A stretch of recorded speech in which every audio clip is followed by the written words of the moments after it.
मित्रांनो, या व्हिडिओमध्ये आपण पाहणार आहोत बांधकाम कामगार इमारत व इतर बांधकाम कामगार कल्याणकारी मंडळाच्या वेबसाईटवरती आपण आलेलो आहोत। मात्र मित्रांनो, आपण या व्हिडिओमध्ये जाणून घेणार आहोत बांधकाम कामगारांना गृहोपयोगी वस्तूसंच मागणी अर्जची जी वेबसाईट आहे ते कधी सुरू होणार आहे त्याची अपडेट आपण पाहणार आहोत। मित्रांनो, जर आपण कल्याणकारी मंडळाच्या वेबसाईटवरती आल्यानंतर इथं तुम्हाला असं इंटरफेस दिसेल। इथं तुम्हाला हेल्पलाईन नंबर सुद्धा बघायला मिळेल। आपण या हेल्पलाईन नंबरवर जर असं कॉल केलं कल्याणकारी मंडळाकडून असं माहीत झालेलं आहे मित्रांनो की बांधकाम कामगारांना जे हाऊसहोल्ड किट आयटमचं डिस्ट्रीब्युशन होतं तिथं अपॉइंटमेंट घ्यायचं होतं ते वेबसाईट बनवण्यात आली होती आणि ते वेबसाईट फक्त 3 दिवस चालू झाली आणि 3 दिवसानंतर ते वेबसाईटला बंद करण्यात आलं।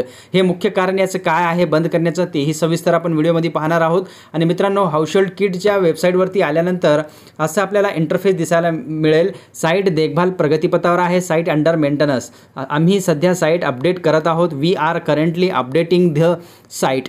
तर या प्रकारे तुम्हाला इंटरफेस दिसेल। बांधकाम कामगार मित्रांनो, लवकरच हे वेबसाईट अपडेट होणार आहे आणि अपडेट होऊन बांधकाम कामगारांना या वेबसाईटवरती अपॉइंटमेंट बुक करायचं आहे मित्रांनो। तर तुम्हाला या व्हिडिओमध्ये हेच सांगणार आहे की बांधकाम कामगार हाऊसहोल्ड किट घेण्यासाठी जी अपॉइंटमेंटची गरज आहे ती अपॉइंटमेंट घेण्यासाठी तुम्हाला थोडासा वेट करावा लागेल। तर आता बांधकाम कामगारांचा एक प्रश्न असेल की किती वेट करायचं, अजून का वेबसाईट सुरू झालेली नाही, अजून वेबसाईट अंडर मेंटेनन्स का आहे। तर मित्रांनो, बांधकाम कामगार इमारत व इतर बांधकाम कामगार कल्याणकारी मंडळाला जर तुम्ही कॉल केला असेल, हेल्पलाईन नंबरवर तुम्ही जर बोलला असेल तर तुम्हाला माहीत झालेलं असेल किंवा तुम्ही बोलला नसेल तर या व्हिडिओच्या माध्यमातून तुम्हाला माहिती मिळेल। हेल्पलाईन नंबरवर कॉन्टॅक्ट करून त्याची माहिती घेऊ शकता, त्याची जे अधिक माहिती तुम्ही घेऊ शकता। परंतु बांधकाम कामगार कल्याणकारी मंडळाकडून हे वेबसाईट सध्या सुरू केलेली नाही, अजून हे सुरू झालेली नाही। लवकरच हे सुरू होईल आणि अपडेट जे वेबसाईट अपडेट करण्यात आलेली आहे ते अपडेटेशनचं काम लवकरच होणार आहे असं कल्याणकारी मंडळाकडून माहीत झालेलं आहे।